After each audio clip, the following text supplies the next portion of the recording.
From Moonlight Monster Media comes Dustin Grammer's debut as an author.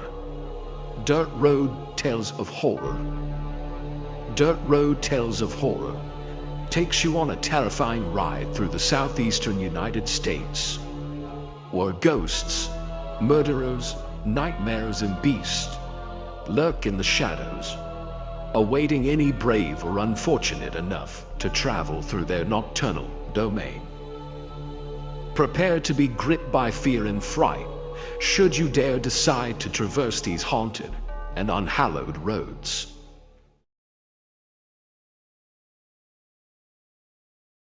This is Moon Mulligan, and this is Let's Find Out with Diego. Are you curious about the unknown, the unexplainable? Do you find yourself intrigued by the mysterious and paranormal side of our world? Join us on an adventure into the world of inexplicable discoveries and investigations that may someday give us the final answer as to what may be behind the veil of reality. The borders of space and time have opened once again, and transmitting from the mountains of West Virginia, it's time once again for Let's Find Out with Diego. The universe is waiting for you.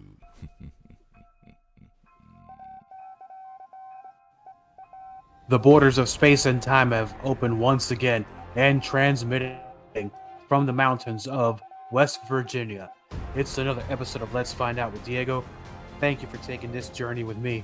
On this episode of Let's Find Out, Dirt Road Tales of Horror, a beastly adventure that plunges you into the heart of the sinister Southeastern United States. Ghosts drift in the moonlit fog, murderers skulk in the dark, nightmares twist reality, and beasts snarl in the shadows, ready for any brave soul foolish enough to tread their haunted paths. Brace yourself for an odyssey through unhallowed roads, where fear reigns supreme and terror whispers through the night. All this plus more. Please welcome back to Let's Find Out my brother from another southern mother, author and filmmaker Dustin Grammer. Dustin, my brother, welcome back to Let's Find Out. I'm very happy to back you on the show.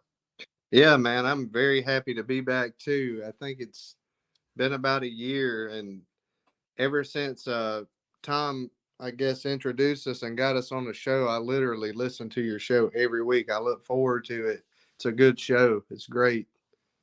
I appreciate it, man. And I think ever since, well, this is about a month and a couple of months ago, collectively on time, and you and I, we've been texting pretty much every other day, sharing ideas on projects and what to do, what not to do, give each other advice. So I'm very thankful that we get to do that, man, because we're so busy. But yeah, we found time to send each other ideas and say, yeah, go with that, don't do that. And no, it's great stuff, man. I'm glad Tom brought us both together, which brings us to this, man, because now not only are we a little bit far removed already from Steed's Ridge, but we also have a new book that just came out with several. It's a compilation of horror stories in one book. But before we get into that part of that, my friend, let's start where it all began a little over a year ago, where you've just released Steed's Ridge, and Zombie Media has distribution rights to it at that time. But can you give us a little retrospective into it? Because not only was that your first actual film, but it was shot also on a cell phone.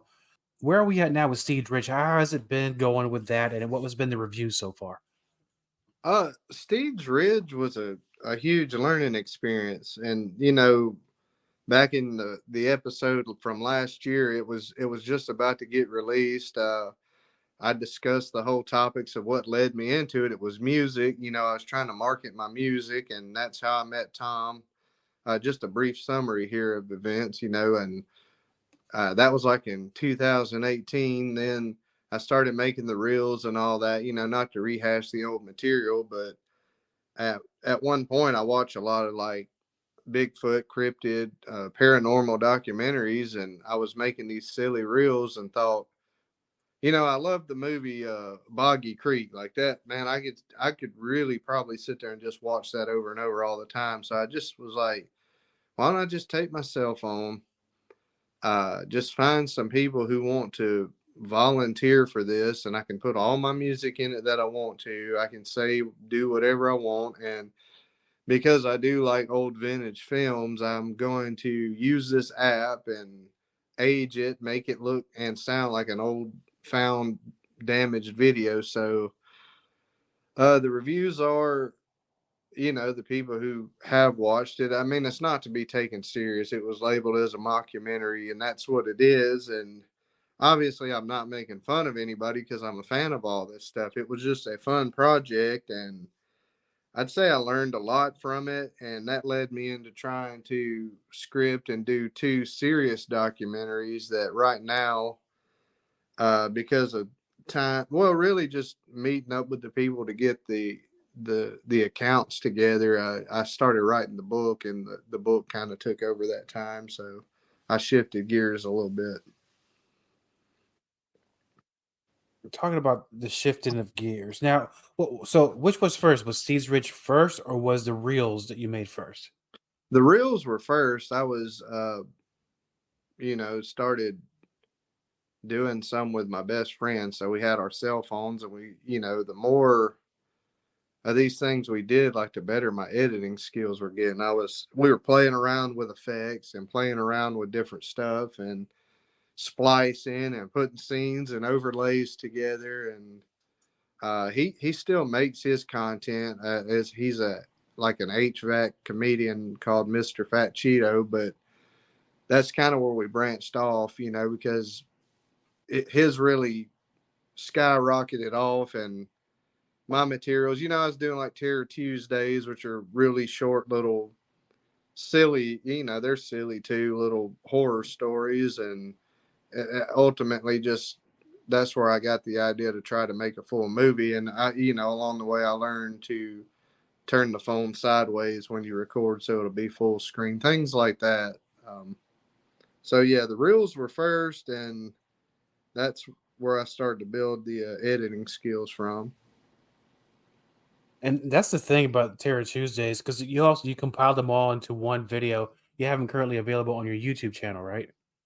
Yeah, I think I've got it labeled as season 1 and season 2, and I usually run those between September and October. It's usually 8 to 10 or 8 or 9 of them a season. They're a minute long a piece. Yeah, and I'm not laughing at what you're saying. I'm only laughing because I'm going back through my memory banks and through the videos that I've watched. And I've told you before, but I'll tell the listeners of Let's Find Out. The one that got me the most, and it's hard to explain. Sometimes things make me laugh. That's why I find a lot of value in some things, and especially in your projects, not just because you're one of my best friends in filmmaking and everything that we do, entertainment industry, but because it's just 100% funny. So let's talk about this one video you had. The computer don't lie. Oh, that one. Yeah. Yeah, that is the guy who does the HVAC. I thought you were going to talk about the hot dog fingers. You threw me for a loop there. Well, I was running into that, and then there was another one too. But yeah, the computer doesn't lie goes back a very long time. I mean, like 20 years. Me and Trent and my brother Josh, when we were teenagers, somehow we got a camera like with a like a camcorder, and we had a tape. And we would go around doing like these stupid skits. And the Mr. Tally was a character Trent just like randomly had came up with. And that was his line. I think maybe I shared that in a reel at one point, like the old grainy, like maybe the year 2000, 2001 video where he's like the tech support guy. But that's where that came from. And like we laughed so hard at the point where he said, I'm like, what's your name? He's like, Mr. Tally. And we had to cut the camera off and come back and start over. But yeah, that one was, that's where that came from. That's fun. No, because I think about it now, and I'm going to start, if I keep thinking about it, I'm going to mess this whole show up. because when I'm watching I'm watching the reels, and because now my wife now has a desk in my office now. We share space, and I saw that you put them on YouTube, and I'm watching them as I'm doing stuff for other episodes, and I'm just giggling. She's like, "What are you watching?" I go, "It's Dustin, man." They come, and she's like, "Oh, I know what you're doing. You're watching the Terry Tuesday." I go, "Yeah, absolutely. How many times are you gonna watch it? As many times as it takes, because it's still funny." And then there's the one you're talking about, the hot dog fingers. It's funny, but the see, I Man, already laugh about. you're really encouraging me, man, because I was like, maybe this year isn't the year to continue that, but now you've just like reignited the spark. I'm like, man, I'll do some more. Man, it's hard to tell the story in 1 minute anyway. But No, I understand what you're saying there. I mean, especially in video, because you have a whole minute to fit as much stuff in there as possible. But I think you do a great job. And then there's the one where I go on and on. The one where the guy that hates trees, he goes, yeah, "I'm the boss around here, and that's just as good as it's going to be." And I'm like, it tickles me, man. that was based off my best friend too, because I found it funny for some reason. He just doesn't like trees. He said, especially pine trees. I don't get that. So I'm like, I'm gonna make a reel about this. Like, just this guy who runs this company who's just chopping down the trees, not even for industrial reasons or expansion of, like a town or anything. He just doesn't like them, and then the revenge happens at the end. It was such a silly notion in my mind that he was just like, man, I don't like trees, and I love trees. I like going in the woods, and I don't know, that's where that came from. There's an element of reality in some of those. And I think that's probably where some of the best material people come up with. It's always usually based on reality or something that's happened to somebody you know. And I encourage the listeners of Let's Find Out, when you want to get a well-rounded history of what Dustin's been doing all these years, start with the Terror Tuesdays, because if you don't laugh, man, something's wrong with you, because you can't help but laugh. They're very entertaining. They're short and to the point, but man, great job on it. I'm glad you're bringing them back, because the season's coming up, man. October is coming. It's almost time for some terror, man. Yeah, I've been trying to come up with some new ideas, and I think I've got a few. And since you enjoy them so much, I guess I'll do them. It kind of happened to me last year with a friend, and he was like, "Man, I really think you should pick those back up and do them again." So I was like, "Well, I'll do them for you." So maybe this season 3 will be dedicated to Diego, and I think my kids are really. I know my daughter is for sure. She really wants to get back in it and do some more, so she's excited. So we'll probably do that. Yeah, and I think if memory serves me right, your daughter, was she a stunt person for one of them? Yeah, her and my son were in a couple of them. Yeah, and she was bullied in one, and we put the little fake dog turd on the ground and smudged chocolate on her face when she got pushed down by the bully. And at the end, she's a werewolf and gets revenge. But yeah, yeah, they take little parts in it. Yeah, and she was the old grandma in the hot dog fingers one, telling her grandson to get the autograph, and the guitarist was just too cocky and full of himself. So they play. She'll be back. He'll probably be back too. They'll probably be, and I'm probably going to let them take the reins on a lot more of it this time. They really have a lot of fun with that. And it's also one of those things. Now that I'm thinking about it, you're actually making memories for your kids. Well, maybe one day they're going to start making movies themselves. Yeah, I think that's yeah, my son sat down just a couple of weeks ago, because he would probably hate me to say this, but he was kind of in trouble and couldn't play like Fortnite. So he started writing his own book in a notebook. So that, I'm glad you touched on that, because, I've been asked, like, what's your main motivation? Like, why do you record, like, play this music or write these books or do the movies? It's really because, like, I want my kids to see, like, man, Dad did, like, you know, they'll get older one day, and one day I won't be here, whatever. Maybe I'll be around a long time, but at least when they get older, you know, maybe they'll be like, man, you remember Dad did this, or Dad used to do this stuff all the time, and they're going to get a leg up because they're seeing it young, and they'll be better than I am. You know, it's like, so good, y'all take this, do 10 times better than I ever did, or at least remember me for, you know, being like goofy. I don't know, you know, that's like my main driving force. Yeah, you know, some fathers take their kids, they go hunting or fishing, work on cars, but you know, we're gonna make movies with dad. That's just awesome too. Yeah. They're in Steeds Ridge. They did really good with it too. With Jake wanted to shoot his bow, and so we worked it in there where it was like they got scared and he launched the arrow toward the Bigfoot or whatever, and they scream and run off forever, and the baby dog gets kidnapped. So yeah, they had a lot of fun with that.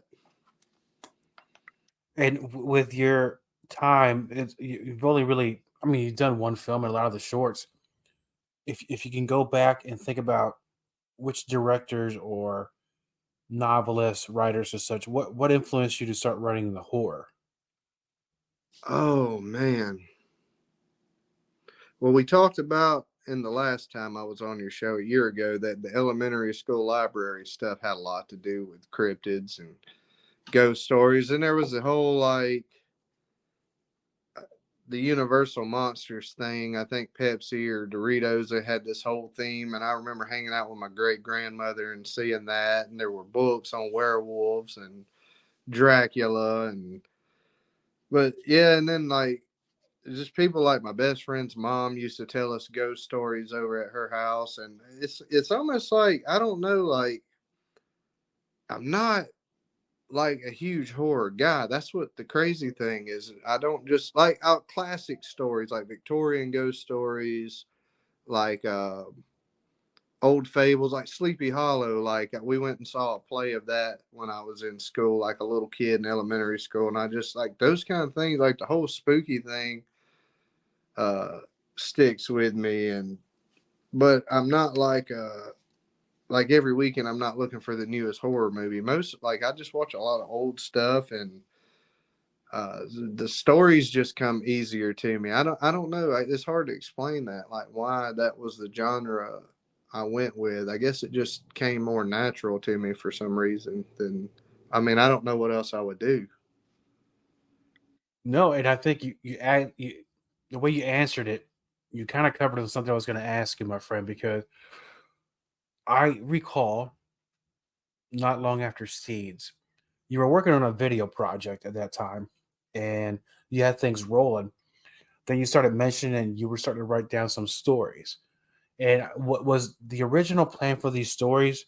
Because you just recently did one as a sample uh, for the folks that want to read the book and get to know what you do a little bit better. You narrated some of the stories, but then all of a sudden, plans changed a little bit where you actually did a collection of stories for a book. Why did you decide to do a collection of stories instead of going for the original idea of just narrating the stories? Yeah, I'm glad you said that because I was gonna eventually, I had that wrote down here to make sure to cover. You're partially to blame. You're a Okay. you were a big motivational part of that because you know, like you said earlier in the intro, we bounce ideas back and forth off of each other, and I don't feel comfortable enough, I don't think, manning my own podcast. So I was trying to think if I was going to work some sort of audio channel where there could eventually be a partnership with you, or if you had something extra like a satellite thing going on, how could I help Diego out? So I was like, I know I can tell stories. I have these stories in my head. So I started just, you know, I got a microphone, I hooked it to my computer, went in my little metal building and was like, Cordero lived in a house. And I was like, no, that doesn't sound right. And I'm like, oh my gosh, how do you do this? How am I going to do this? So I got a little notebook and I jotted notes, and it still wasn't enough. So I basically wrote a script, which was a full, a story minus some details. And I still ad libbed some of the lines, even though I had notes wrote. And by the time I unscrambled it all, I was like, man, if I'm going to sit here and type up pages like for reference, it might as well just be a book. Because if I'm putting the work in, I may as well just compile it. And then if I want to revisit later doing audio, I guess I could do that. But that also was the reason I chose to do it in the Southeastern United States, because I'm like, well, if I start writing these stories and I'm the sole narrator, I have an accent. So I'm like, it's if I wanted to be immersive with these stories, I should probably keep them in the southern states. And I think maybe you somewhat helped me with that too. Like, you may have even recommended it. I can't remember, but I think I was like, man, maybe I should keep these in the South, even though it sort of cages me in. And you're like, yeah, that doesn't sound like a bad idea. So that's sort of how that happened. So I went like full steam into writing this book, so it kind of took away from the other projects, because I was putting like all my energy and thought into it, and was like losing sleep over these ideas. I had to get them out. Talking about the ideas, and then once you compile the book, and these are a collection of stories, 12 stories, correct? If my math is right. It's 19, but 20 if you count. There's an introduction that ties to the conclusion to tell a little shorter.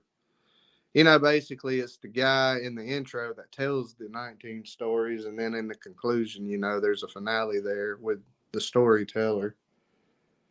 And some of these stories I've had in my head for a long time. Well, the stories, I mean, they're both haunting, and they're not over the top with extreme horror scenes. Uh, was that something that you did on purpose? I mean, the book kind of reads sort of like a PG-13, because it does have some scenes where, I'm not going to say they're over the top, but they're direct to the point of what happens to several people in these stories. Um, was that something you did on purpose? Yeah, it was. It kind of goes back to the comment I made just a minute ago about not being just like this hardcore horror guy. Like, I don't, and some people do, that's their thing. All of us have our things, we're into. I'm more, well, I'm saying I'm more, I would like to think of myself more as a storyteller. I like to try to use imagery to immerse you into the setting. I want you to like picture, if I'm talking about like a nice spring day, I want to, as you read, I want to try to relay that feeling of a nice spring day or a crisp fall afternoon. But I want to do some storytelling, but I don't, there were some scenes that I guess the term nowadays is a trigger warning. Like, there are definitely some of those in there, but yeah, PG-13, that I wanted to keep a broad audience. I mean, it's definitely not for kids, but I didn't want to just be gory and grotesque just for the sake of it. Like some of these films, people will enjoy a horror film because of the gore, the special effects. Like, this one was really bloody. It's so cool. But to me, it was more about feeling the story, and in some cases are tragic. That there's people who meet like untimely ends. Like, some of the characters they don't deserve what happens to them. And then there's some people who, in the book, there's some characters who they get out of things, or, they make it out okay, or from the beginning, none of it's what it seemed like. I like to kind of keep some, I don't, I did that with my titles. I didn't just like name one like, and here's a Bigfoot, because I wanted you to just read the story and be like, man, I wonder where this is going. That's no funny you mentioned that, because on the pre-interview we had our conversation, there are two stories that stood out to me only because, as you said, I thought I knew where it was going, and it wound up going something different. Well, we're not gonna spoil it for anybody, but you got me on a couple of these, and you know the ones I'm talking about too. And with the stories and the characters, not all stories are a walk to the park, and not all characters, do so well. But what I find interesting is the names that you come up with for the characters. Um, I couldn't imagine you have a lot of characters in these stories. How do you come up with the names of these folks? Is it something like is it a combination of people that you've known in the past? Did you get on Google and say, give me names of people from the South from olden times? Yeah, well, I definitely don't base it off of people I know. I try to be real careful not to make that correlation, even though my very first story, I somehow like unconsciously named it after a guy who works in HR. And I'm like, oh crap.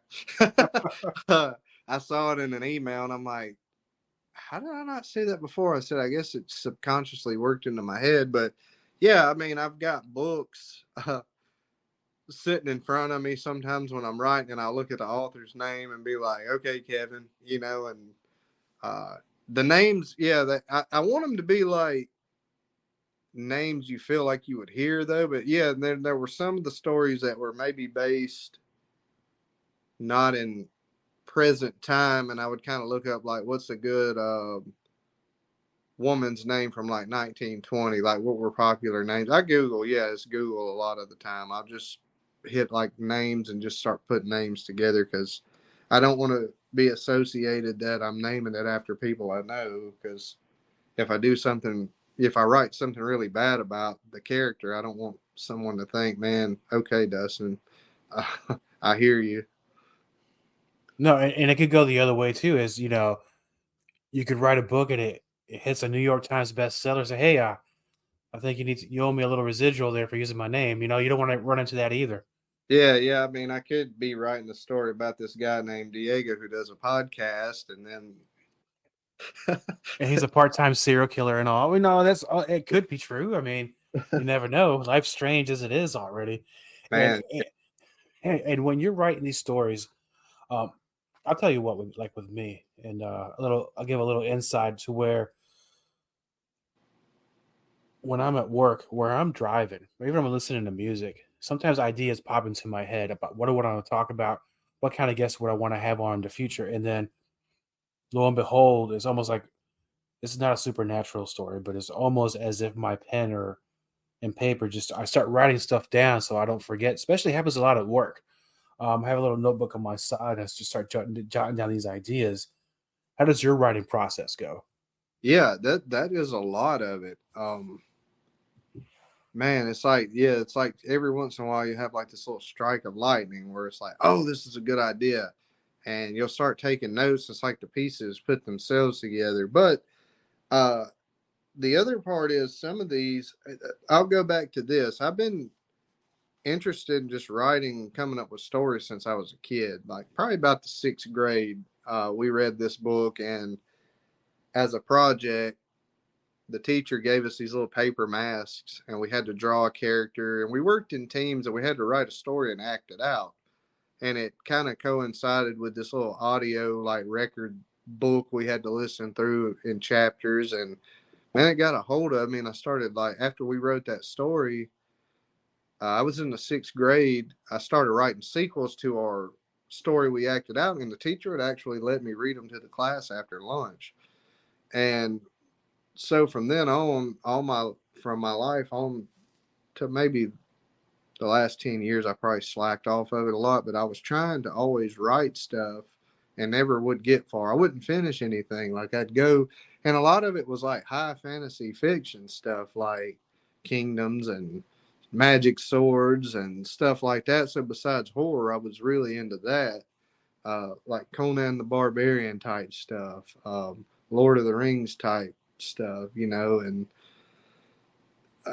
so yeah, those ideas. So I went way off of your question, but me and my brother lived on a dirt road growing up. So the name of the book actually ties back to childhood. That's where I was going. Me and him would walk up down our road in the afternoon sometimes, and we would talk to each other and tell stories. And I would come up with these stories. So one of the stories in the book, the one called The Walk Home, was I think actually one I told him a long time ago. And when he found out I was writing this book, he was like, "Hey, I'm not going to give my plot away, but he's like, you remember this story? He said, man, I think you should really revisit that and maybe put that into the book somehow. So that it's just, so I had some of these ideas for years, and, they're probably incomplete in some other project I've worked on. And then a lot of them is from like, if I'm outside, like if I'm out just like walking around,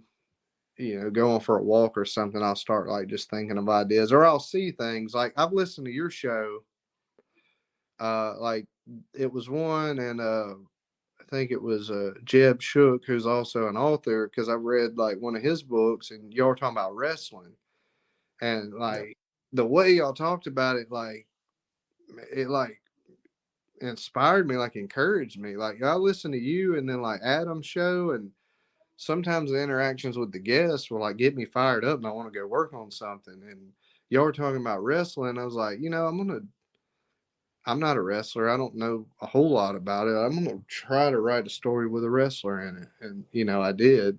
And that was like based off of one of your shows while I was listening to it driving home.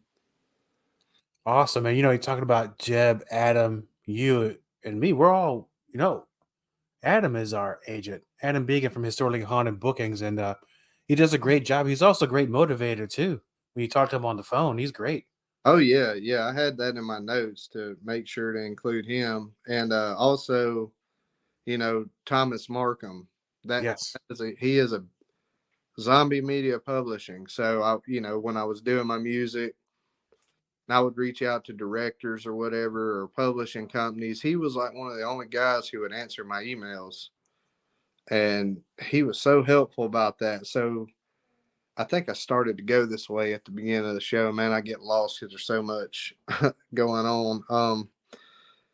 So anyway, when I decided to start trying to do a movie, I'd watched so many of his little documentaries. So I started asking him more questions, and man, he always answers them. It's like, this guy's not going to not help you no matter who you are, and so at one point I'd got so far in the movie that he was like, hey, if you want me to take a look at that movie, I may distribute it for you if, you'll sign on with Zombie Media Publishing. So that's how that happened. So same with the book, he writes books, and I was asking him, hey, if you write a book, how do you publish it, or how do you format it? How do you do this? How do you do that? How do you make covers? And yet again, there he was, he answers all my questions, and we talk about paranormal stuff. I ask him, like, what do you think ghosts are? What do you, and he has his thoughts, and he shares them. And not only that, when he's working on one of your projects, he's very fast and efficient. Like, he doesn't waste any time. He's like,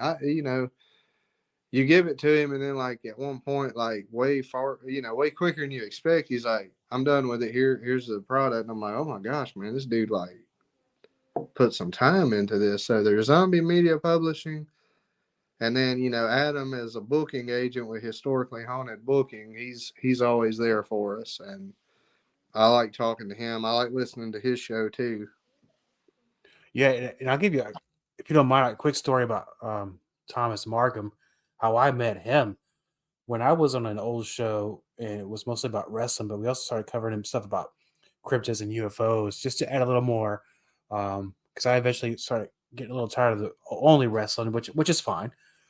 And I came up on his information on Twitter for Zombie Media, and I kept emailing him. And he's like, yeah, he's always doing something. He's either in the woods 4x4 or doing something for his clients. I said, yeah, I'll get to you. Then one day, I think I broke him down, man. He says, okay, I need this guy to stop bothering me. So he actually did a show on a Friday night. It was late, and I know he had to get up at 2 a.m. the next day, but God bless him, man. He did a great job, and he knows a lot of things. So thank you, Thomas. And then eventually, he sent me your information. You and I have been connected ever since, man, collaborating. So another Thomas Markham miracle, I'd like to say. So he's an awesome guy, man. Oh yeah, definitely open. The network just keeps expanding. It's off one connection leads to another. Yeah, I was so nervous too, man. You're like a really cool guy. I'm serious, dude. I love your show. I look forward to it every week. So he's like, I'm gonna get you in touch with this guy that's a wrestler named Raph, and he does a podcast.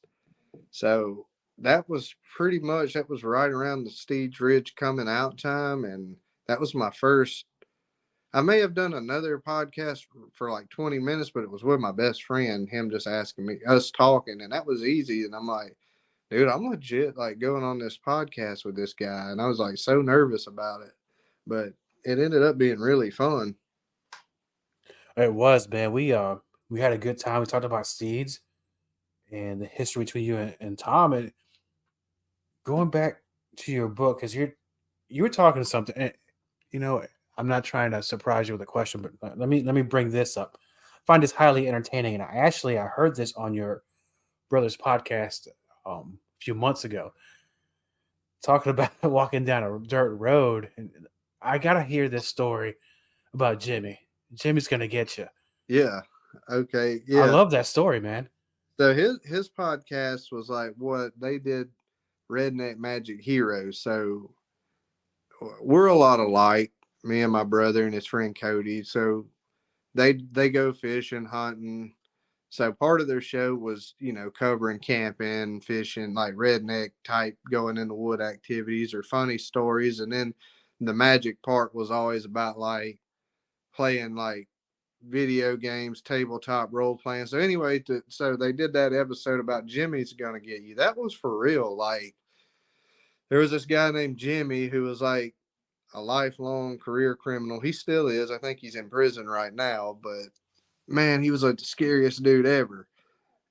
When you're a little kid, he looked like he was like 7 foot tall. He was lanky, and he would just like his thing was he would be in the woods. Like he didn't have a house. Like he lived in the woods, or he'd find a shack, or I don't know, like somewhere to get. Like being a kid, and there's across the street, the road over there, like he'd be hiding out over there or whatever. So like when you're a small kid and you're just trying to enjoy yourself or sit on your porch and have fun in the yard, and you see that like 5 sheriff's deputies cars like roll up and they're like, if Jimmy is out again and we're looking for him, and they couldn't catch this dude, like they would be like combing the woods, or like I think he ran from them on a bicycle. Like they came after him he was on a bicycle and wrecked, just dropped it and ran off in the woods and disappeared for days. So anyway, so Jimmy was like, he was okay. My grandmother lived across the street, and her husband, that was his son.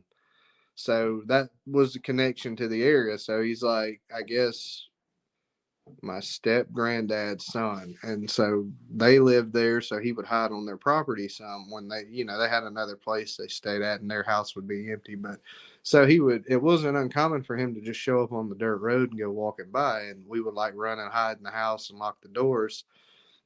So we had a go-kart, and my brother, we remember this 2 different ways.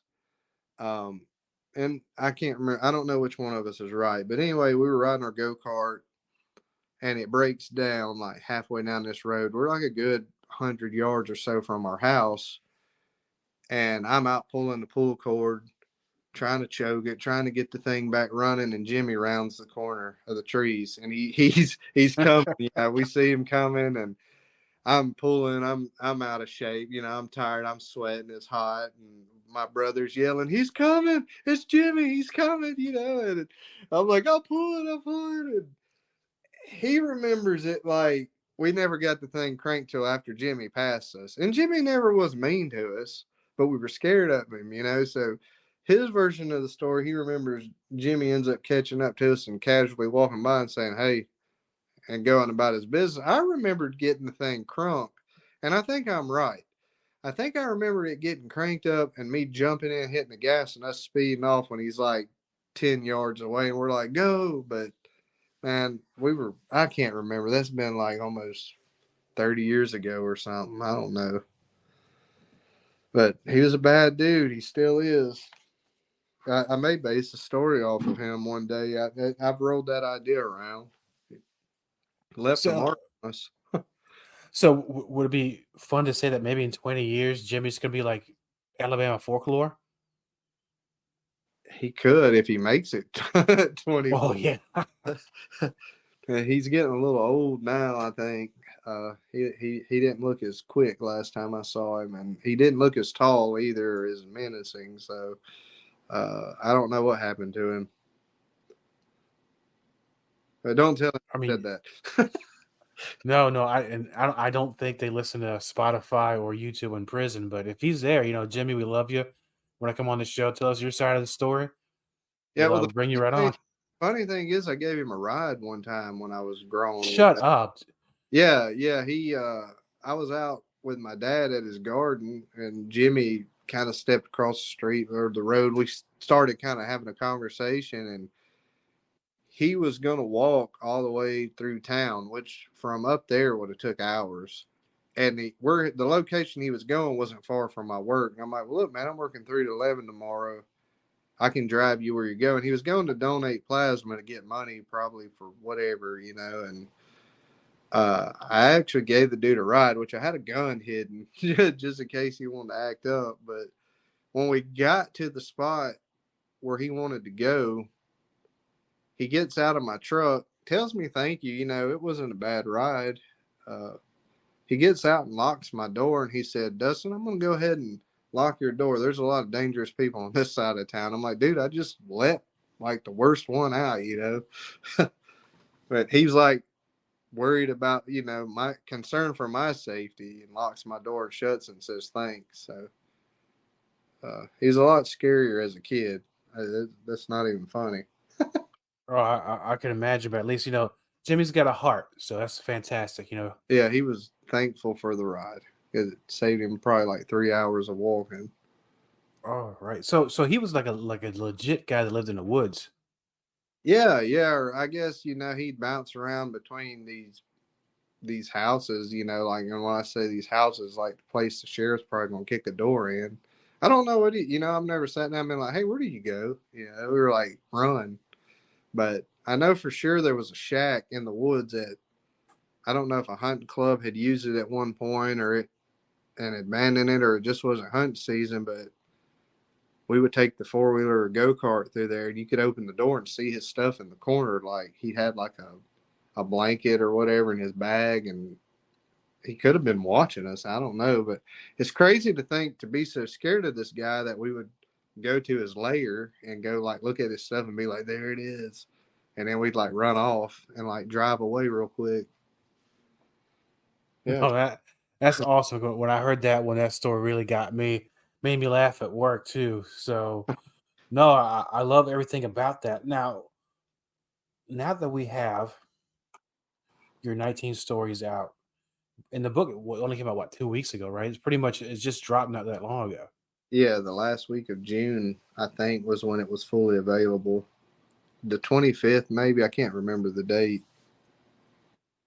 Yeah, and not to put pressure on you, because I know you have a lot of things. We all have lives outside of our podcast and books and movies and stuff. But do you have any plans to make another film, or maybe write another book now that the creativity is flowing through? Yeah, the movies are not off the table, but the book was so much fun. I'm surprised. Like, I had so much fun writing the book. And, the pace and the progress of a book is up to me. I'm to blame if it doesn't get done. So I didn't have to depend on anybody else to help me write that. And, I can sit down in the afternoon or on a weekend and start typing a draft. And, man, I was keeping notes in my phone. I have a little notebook I keep notes in. So I had stuff left over from the first time. And I sat down and organized some the other night. And I've got like 21 more ideas that I could break off and start working on. And I'm planning on doing that at some point. But, I'm a first time author. I've never written. I'm not a good marketing person. So I'm kind of trying to navigate the initial published book and reach out to bookstores, or obviously distribution opportunities will go through Zombie Media, but I still reach out. I may do some book signings soon. I should get a shipment of my own copies. I ordered 35. They should be, I think they're supposed to be here tomorrow. And there's a store in town that'll let me do they call it a signing. I I don't like that terminology because I'm not anybody like my signature's heavy and matters. It's more like a presentation. Like, man, it's just cool y'all let me sit here. Like, I'm just glad to be here. I'm like the bass player in the band.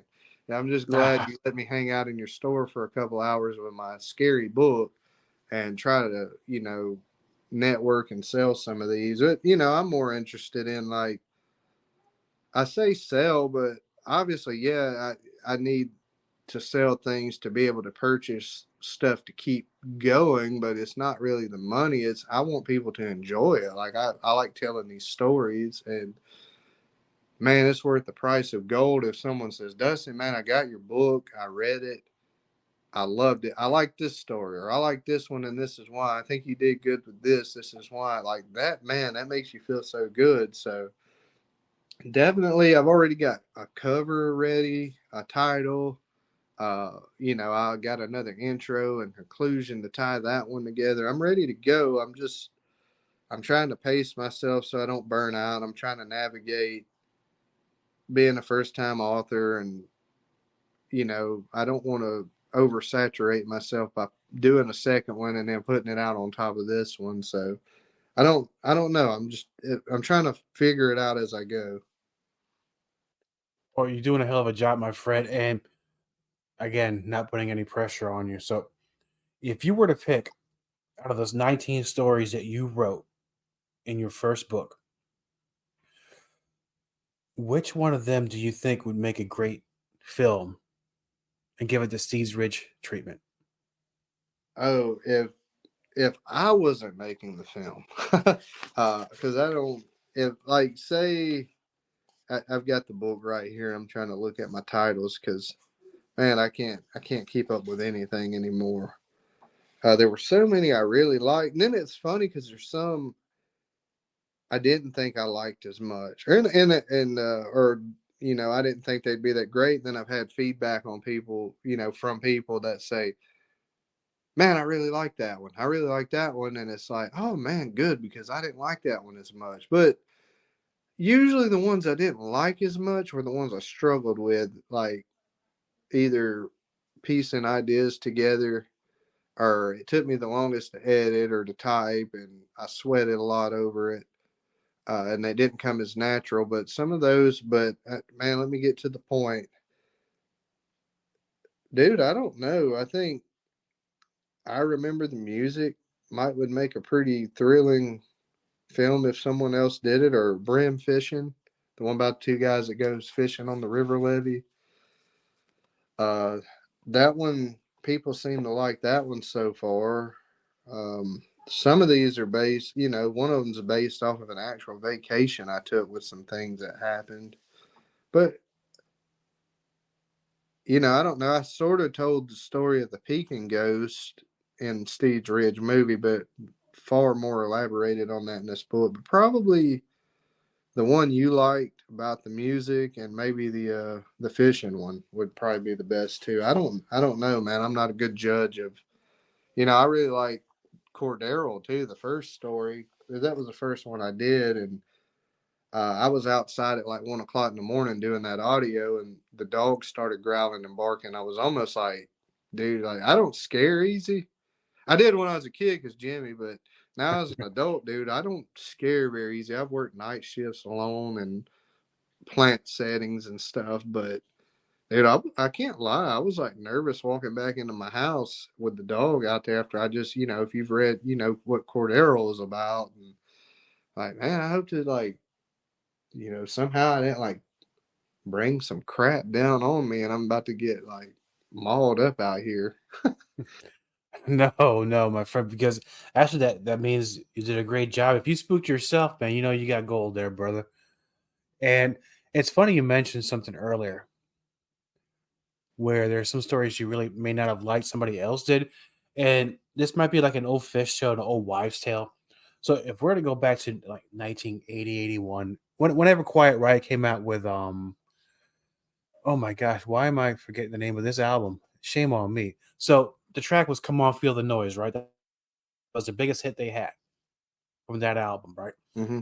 The tale of the sea there is that the singer didn't like the concept of doing a cover tune of "Come On Feel It." It was a one-shot deal, one take. He put down the tracks of the vocals, and it was done. Turned out to be like the biggest hit they had. So don't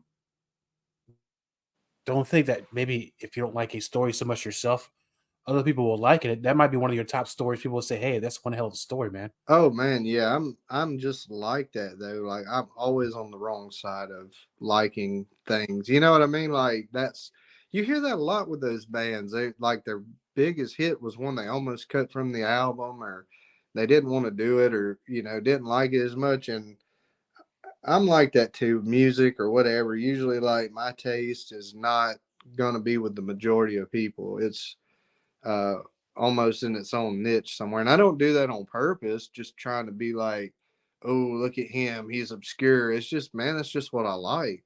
Just, it's hard for me to branch out sometimes because, so I don't. I just, man, I had the ideas. I said, here's a story. I'm going to type it up. I'm going to put it out there, whether I like it or not. Of course, I worked on the quality. I mean, I like all of my stories. I don't want to say like I hated any of them. I like them, but some are definitely not as much of my favorite. And it's usually because it stressed me out in the process of making the book more than it is the content of the story itself. Yeah, and now I remember the name of the album, Metal Health. Mental Health. I So, was thinking, see, I'm not good at knowing album names, but I was thinking Mental Health was the one oh with. yeah, I just recently read something about it, which brought up the memories of why I said what I did. And now for the ultimate question, my friend, for the folks of and friends of Let's Find Out, they want to know more about the book that came out. I know this is available through Zombie Media, but where can they get their hands on this book? Okay, so Zombie Media Publishing can distribute. Like this is one thing too. Like if you're a bookstore, a bookstore locally, and you want to carry it in your store or at the store near you, Zombie Media through Thomas Markham can. I don't know how he does it. Like this is my first time, but I know he can get books to the locations. But other than that, they're on Amazon. You can just go on Amazon. You can get paperback, ebook, or audiobook. I prefer paperback myself, but I'll read ebooks too. So the ebooks are obviously they're cheaper. If you can, you like reading, looking at the screen, but I like looking at the art and holding the book in my own hand. So it's available in all three methods, I guess, or formats. Excellent, my friend. And once that second book eventually comes out, I'd like to have you come back. We'll talk about it, and I know you'll have some more stories to share. And we did talk about this. We did on the first show, and thankfully nobody got upset at us. We did a little bit of rock and roll. I wouldn't say trivia, but say who do you think is better and whatnot. And I got a few questions to ask. I was And waiting on this. I was waiting on this. yeah, Like, what is he going to ask this time? and We went, yeah, we went 1 out of 3 in agreeing last time, and I was like, man, this guy, I'm gonna get kicked. I'm gonna get banned from this show forever because like we're not syncing up here. So I was hoping you were gonna do this again. yeah, and it's gonna be easy. We might hurt some people's that we know's feelings, but that's okay. So I'm gonna start off with the first one, and I'm not trying to be funny, but I am in a way. All right, so in the rock and roll genre, not exactly metal, but the Beatles or the Monkees. Oh man, I was hoping you were about to go Beatles or Rolling Stones. Well, I have something to say for that one, but yeah, no, you're close, but Man, I don't have a preference in that because I don't really. Oh my gosh, I'm gonna get killed because I don't really care for the Beatles. Now, yeah, I don't know why, but not saying like they do have like a couple. Like there's some songs that are good, obviously, because they have so many, but not a Beatles fan. But a killer Rolling Stones fan. Like just love that stuff. The we deep know, cut stuff too, not like Start Me Up or Beast of Burden or whatever, but like some of the other. Well, man, the Rolling Stones. do country music better than modern country artists. You know, they like steel guitar and the yeah. Anyway, okay, but So I have I no guess we're real going with the Monkees on that one. by default. Yeah, yeah. I All don't right. really listen to them, but by Well, default, don't let it sleep on you because they're actually, even though a lot, I know they didn't write their own music, but Davy Jones, he's awesome. All right, you mentioned Rolling Stones, right? Two artists here, kind of a different bubble, probably the same era. Aerosmith or the Rolling Stones. oh man. Okay, so I feel like the Rolling Stones is are the parents of Aerosmith, and maybe like Guns N' Roses is the grandchild because they're like Aerosmith's kid. But dude, okay, so Aerosmith was big on me younger at a younger age. But as I've gotten older, I've really grown to appreciate the Rolling Stones so much more that I have to pick them. Like, dude, when I worked at a job where in the summertime I would cut grass a lot around the plant, and man, the Rolling Stones would just be like a 7 hour jam of just on shuffle too, like not even like a playlist. It's like just put any of it on. Oh, so I was gonna go with Aerosmith. Yeah.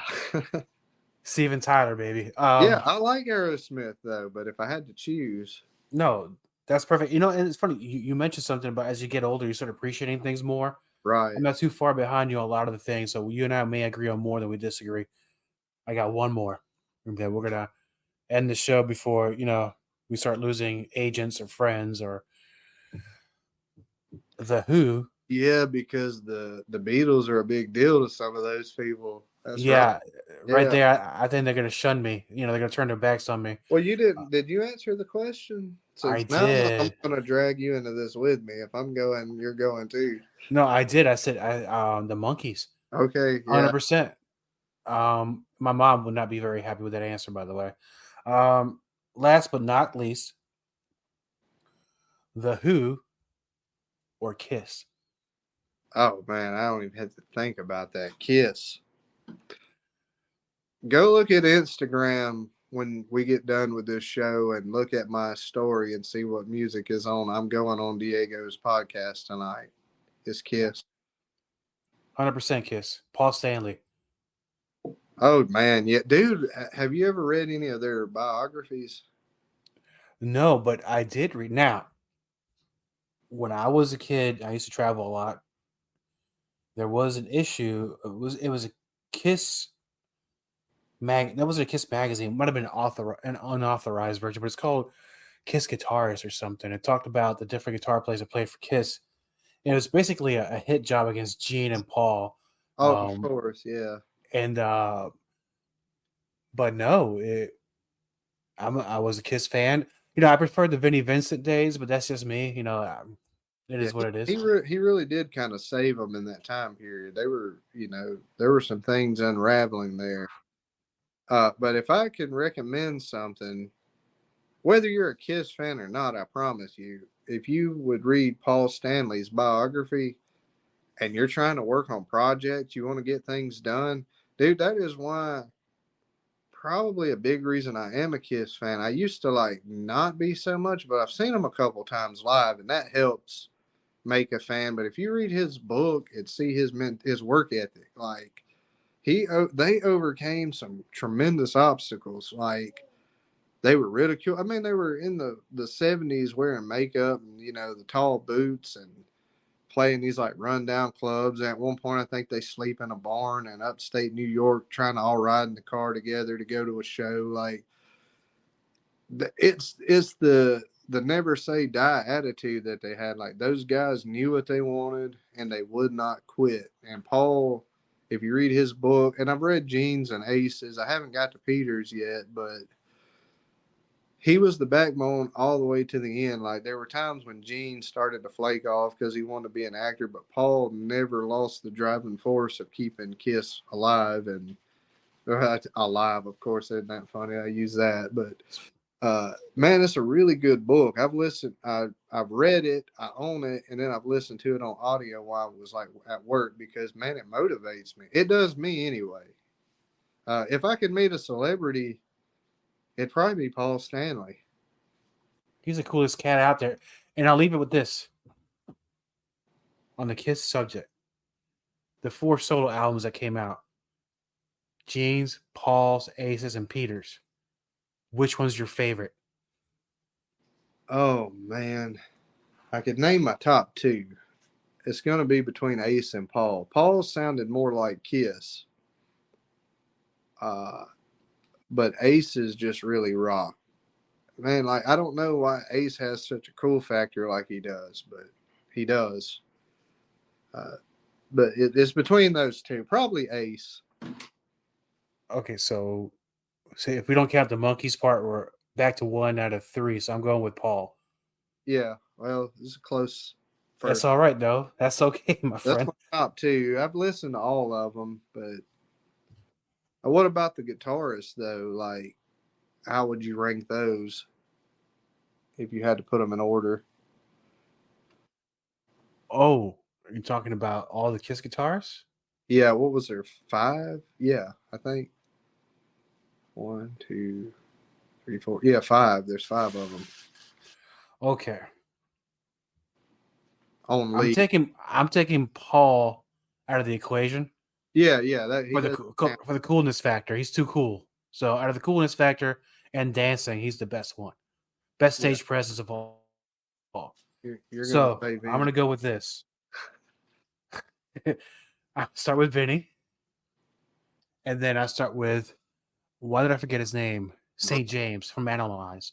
Mark St. John. Mark St. John, and then Bruce. Man, Bruce is awesome. And Ace, because Ace is so different. He's on a different level, but I'm more of a Vinnie Vincent style guitar appreciation society kind of deal. Yeah, the shred 80s shredsters. I'm a shredster, Mom Steen, Paul Gilbert. Yeah, oh man, Steve Vai kind of thing. Yeah, you named some of my top favorite. Nuno. Nuno is he's from the Azores in Portugal, and that's where he lived in the same town that my mom is from, and they're about the same age. So it's like, I showed her, I was like, did you know this dude when he was a kid? Because she moved here when she was 10 years old, and she's like, no, I don't think I do. I was like, dang. Yeah, and I'm going to give one more person an honorable mention of shred guitarist, Paul Gilbert. Yeah, he's probably my number 1. He's in the top 3 for sure. All right, so we'll end up with this. I keep saying we're going to end up with this. Did you like Paul Gilbert and Racer X, Mr. Big, or After? Okay, man, that's tough because he plays with Billy Sheehan and Mr. Big. But man, that Racer X stuff was wild though. Like, he was like unhinged on there. So I think Racer X was probably some of the best.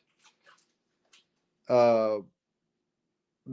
Big is good, but they went more commercial rock, so sometimes he didn't just rip it. He did still rip it up, of course, but not as much as like Racer X. And I think he refined his technique and his tones, aside in his own, like, over the last, man, he's just awesome. Absolutely, my friend. And before we go, can you give us a working title for your second book? Yeah, I think it is going to be called The Other Side of the Graveyard, and that has some real life meaning to me as well. Awesome, man. I really appreciate you coming back on the show. And when any of your projects come out, man, I'd like to have you come back. We're gonna have to talk about them, and also I'll have this time. Because the questions I asked was off my brain right there. We're gonna do 4 questions of one band versus the other, and we're gonna have a deep dive discussion, if you don't mind that. Oh yeah, man! I've had so much fun. I've been looking forward to coming back on your show forever. Like, I'm like, I have to finish a project. I know you said I could come back anytime, but I'm like, I want to come back with a project though. I'm like, I have to finish some of this crap I'm working on so I can get back on Diego's show, because like, man, I just really enjoy talking to you, and you've got a great show. I mean it too. I've listened to every episode. I really appreciate that, my friend. This has been another excellent episode of Let's Find Out with Diego. Please check us out on all our social media, YouTube, and we're also on Rumble. Like, share, and subscribe.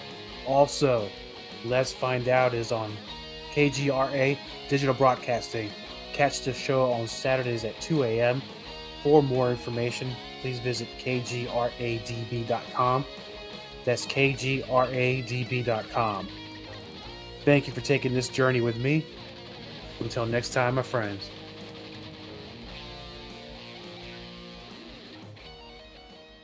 Let's find out with Diego, the power of Diego Mania.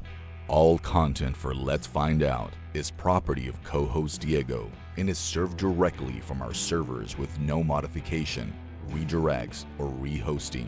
All celebrity impersonators are paid performers. The impersonated celebrities do not endorse or promote any views or opinions expressed by our guests, co-host Diego, or Let's Find Out. The information shared on Let's Find Out is provided on an as-is basis, with no guarantees of completeness, accuracy, usefulness, or timeliness.